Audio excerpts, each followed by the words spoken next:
This is Henry with TDC in Joplin here. Want to go over some things on the engine compartment of the tractor that may help you guys out on the road if you have to explain, a failure out on the road or something you just want to call me and ask me about. You'll know what you're talking about. Come over here into the engine compartment. We'll start back in the back corner. If you look, you have your turbocharger, your EGR cooler. Once again, this is the DD15 motor.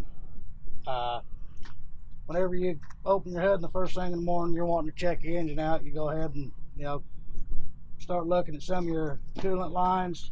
You got your heater hoses up top. Make sure you ain't got no rubbing, fraying of the lines. Obviously no coolant going nowhere. It's always a good idea to check your mounting bolts for your turbo and your exhaust manifold. Just make sure ain't none of them fell out, have any exhaust leaks. You'll be able to tell by carbon built up on the side of the engine. You got your air-to-air boots here. It's always a good idea to go ahead and feel around them, make sure they haven't blown out or had any problems. Your clamps ain't coming undone. Got your AC lines. Obviously pretty important this time of year. It's a little warm outside.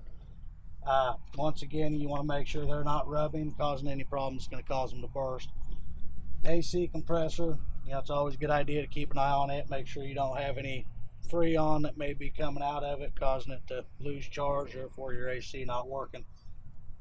Coming a little farther forward, you got your engine belts and your fan hub. You always want to keep an eye on them, make sure you don't have any belts coming apart or fraying, excessive cracking, heat cracks. And once again, your upper radiator hose, make sure it's not rubbing on nothing, you don't have no leaks there. Pretty simple on this side. Be a good time to take a look at your steer shocks, make sure you don't have no loose bolts, your spring hangers, air lines for your brake chambers. Majority of the stuff on this side of the engine you can pretty much see and get a good idea of what's going on. Go to the other side. Over here is a little more complex. You got quite a bit of stuff. You got your coolant reservoir, of course, which you got your minimum high and your maximum hot and your minimum cold. You want to look at that, make sure you don't have no coolant leaking out of there. You got another air-to-air boot here. You want to make sure there's no big splits in it. Your hose clamps ain't coming undone, and so forth. Your Davco filter, fill filter, you don't want that thing to be to the top, over full. That's a good indication that the system's getting plugged up. Back in here, you got your oil fill cap. Always make sure you put that back on if you have to add any oil. Majority of this, you got your fill filter housing. You're not going to be able to inspect anything going on inside of there, but you got bolts, fuel lines, stuff like that up top. You want to make sure you don't have no leakage from the fuel system. Firewall, you got air lines on your foot brake valve. You want to make sure you don't have no air lines rubbing, causing a potential air leak, causing problems down the road.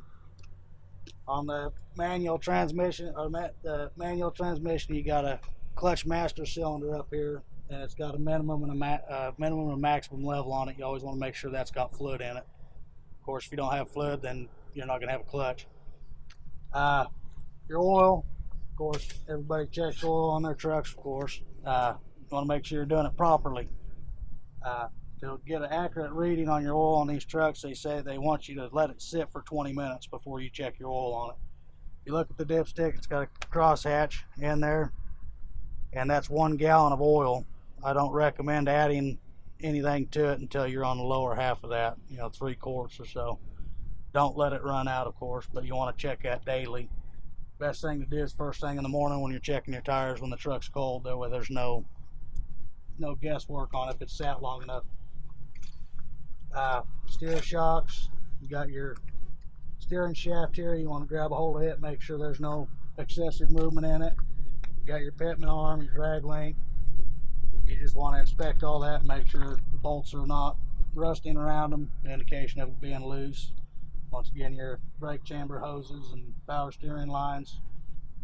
Just you do a real good visual inspection on all that. Thank you.